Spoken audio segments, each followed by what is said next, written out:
Class में first आने का बेस्ट उपाय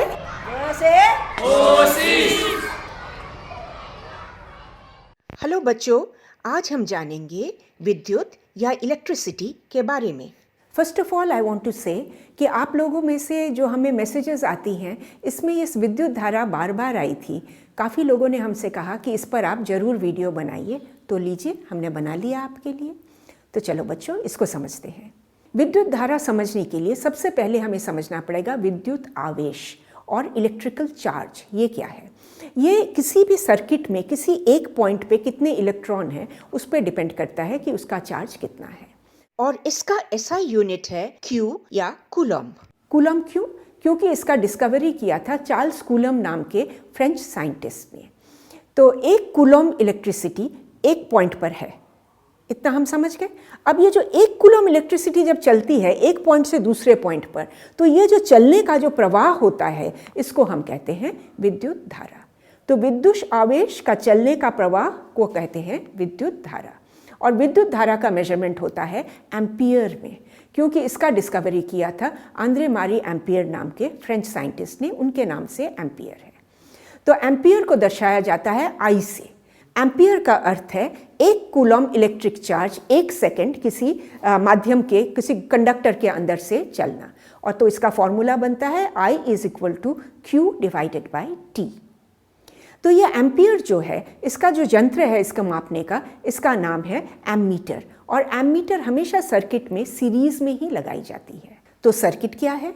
सर्किट एक क्लोज सिस्टम है, जिसमें एक बंद सिस्टम है जिसमें विद्युत धारा निरंतर चल सकती है। फॉर एग्जाम्पल, एम्पियर से भी कम मेजरमेंट होती है विद्युत धारा की, जिसको हम कहते हैं माइक्रो एम्पियर और मिली एम्पियर, जिसके नोटेशंस इसको भी आप देख लो।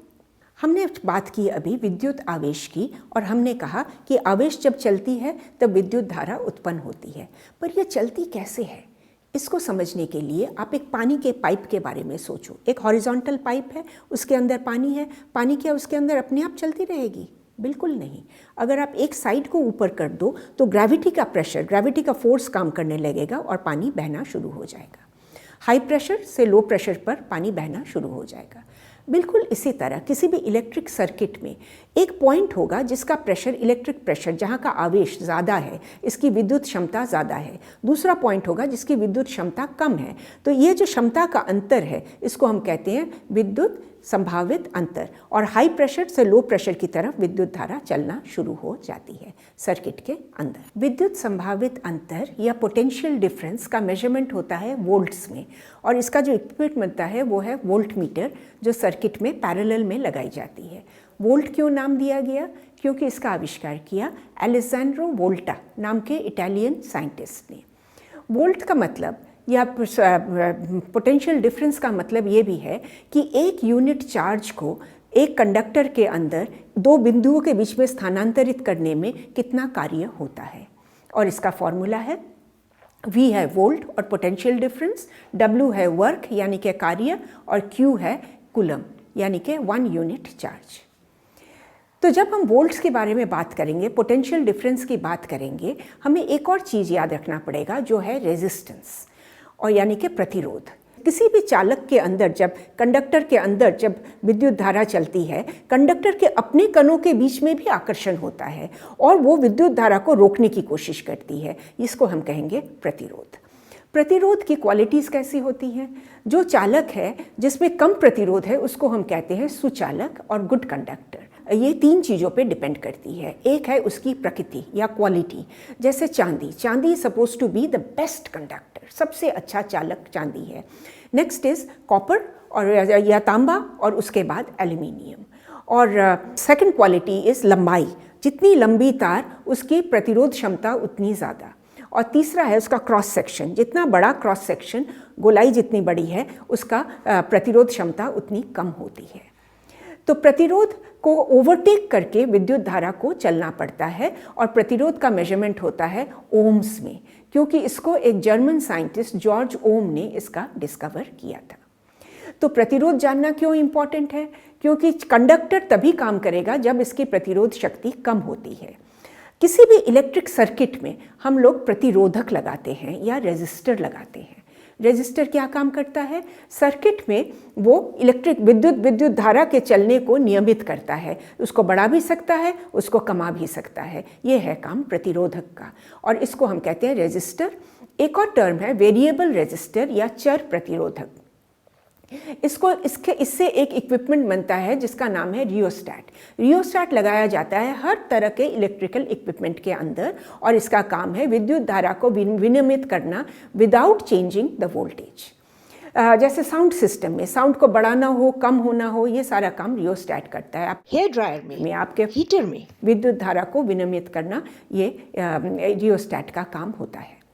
अब रेजिस्टर्स कैसे लगाई जाती है सर्किट में? कुछ रेजिस्टर्स तो श्रृंखला में लगाई जाती हैं इन सीरीज, और जब आपको इसका टोटल रेजिस्टेंस कैलकुलेट करना होता है तो यूनिट रेजिस्टेंस का योग बना दो, ये फॉर्मूला देखो, तो वो होता है इसका टोटल रेजिस्टेंस। और कुछ रेजिस्टर्स लगाई जाती हैं पैरेलल में, यानी कि समांतर में, और उसका जो टोटल रेजिस्टेंस का फॉर्मूला होता है वो होता है। तो रेजिस्टर्स के बारे में हमने जाना। अब हमें देखना है कि इसका एप्लीकेशन कैसे होता है। जब ये रेजिस्टेंस को ओवरकम करती है विद्युत धारा, तो इसकी जो कार्य करती है, इसके लिए जो एनर्जी लगाती है, वो हीट एनर्जी में कन्वर्ट हो जाती है, ताप ऊर्जा में कन्वर्ट हो जाती है। और इस प्रिंसिपल को लगाया जाता है बहुत सारे इक्विपमेंट में, जैसे इलेक्ट्रिक आयरन, जैसे हीटर, जैसे ओवन, जैसे इलेक्ट्रिक बल्ब। ये बिल्कुल इसी फॉर्मूला पे चलती है। और इस ताप ऊर्जा का फॉर्मूला क्या है, इसको एक बार देखो। H है हीट, यानी कि ताप ऊर्जा, उसको दैट इज इक्वल टू जो विद्युत धारा है उसका वर्ग I whole square multiplied by resistance multiplied by time. ये होता है हीट का मेजरमेंट। अब एक सवाल आता है कि ये जो इक्विपमेंट है इसके अंदर रेजिस्टर्स लगे हैं, एक सर्किट में जब हम इन्हें लगाएंगे तो सीरीज़ में लगाना ज़्यादा एफिशिएंट है या पैरेलल में लगाना ज़्यादा एफिशिएंट है? चलो इस डायग्राम को देखते हैं। एक बल्ब है और एक हीटर है, दोनों को सीरीज़ में लगाया गया है। सीरीज़ का जो सर्किट होता है उसका एक स्पेशल क्वालिटी है कि सर्किट के किसी भी पॉइंट को आप देख लो, उसमें आवेश सेम होता है। Same amount of charge is there in any point of the electrical circuit. अब आप सोचो कि बल्ब में कितनी बिजली लगती है और हीटर में कितनी बिजली लगती है, दोनों की अलग अलग बिजली रिक्वायरमेंट है, तो ये बहुत ज़्यादा एफिशिएंट मेथड नहीं है। इसलिए प्रेफरेबल है कि इनको पैरेलल में लगाया जाए, क्योंकि पैरेलल का नियम है, क्योंकि हर पैरेलल लाइन में जो है उसकी अपनी विद्युत धारा होती है, और टोटल विद्युत धारा इनकी समेशन से होती है, इनके योग से बनता है। तो ये तो रहा हमारे रेजिस्टेंस के बारे में बातचीत। तो बच्चों, हमने आज बड़े सारे फॉर्मूले देखे हैं, पर हमको एक फॉर्मूला और देखना है। जो वोल्टेज है, पोटेंशियल डिफरेंस, जो इलेक्ट्रिसिटी है, विद्युत धारा I, और जो रेजिस्टेंस है, इनका क्या फॉर्मूला बनता है? V is equal to I into R। तो I क्या होगा और R क्या होगा? ये सारे कैलकुलेशंस इन फॉर्मूला लगाकर आप इसे निकाल सकते हो। अब हमारा फाइनल क्वेश्चन, ये विद्युत धारा कहाँ अप्लाई होती है? हमारे घरों में अप्लाई होती है। इलेक्ट्रिसिटी आती है ना हमारे घरों में, फैक्ट्रीज़ में होती है, स्कूल्स में होती है, कॉलेजेस में होती है, हर जगह पे विद्युत धारा अप्लाई होती है। और इसका मेजरमेंट होता है वॉट्स में, WATT। ये जेम्स वॉट नाम के एक साइंटिस्ट के नाम पर दिया गया है। और घर में जो हमारी विद्युत धारा आती है, बिल्डिंग्स में जो विद्युत धारा आती है, इसका मेजरमेंट होता है किलोवाट्स में। और हमारी जो बिल आती है उसमें आप देखोगे किलोवाट पर आवर लिखा होता है, kWh। इसका मतलब है 1 घंटे में हम कितना किलोवाट कंज्यूम कर रहे हैं। तो बच्चों, ये रहा हमारा चैप्टर इलेक्ट्रिक करंट या विद्युत धारा। ये रहा इसका सारांश। आप इसको वीडियो को एक बार देख लेना, फिर चैप्टर को मन लगा के पढ़ो, फिर आप वीडियो को एक और बार देखो, पूरा चैप्टर आपका बहुत अच्छी तरीके से क्लियर हो जाएगा। अगर कोई क्वेश्चन हो इस पर, आप ज़रूर हमें लिखना मत भूलना। ये हमारा ईमेल ID है, आप ज़रूर लिखना, हम आपको जवाब देंगे। आप हमारे सब्सक्राइबर बन गए हो ना? नहीं बने हो तो ये सब्सक्राइब बटन डाल दो और ऑल को ज़रूर दबाना, ताकि हर सैटरडे आपके फ़ोन पर एक नया वीडियो ज़रूर पहुंच जाएगा। देखते रहो।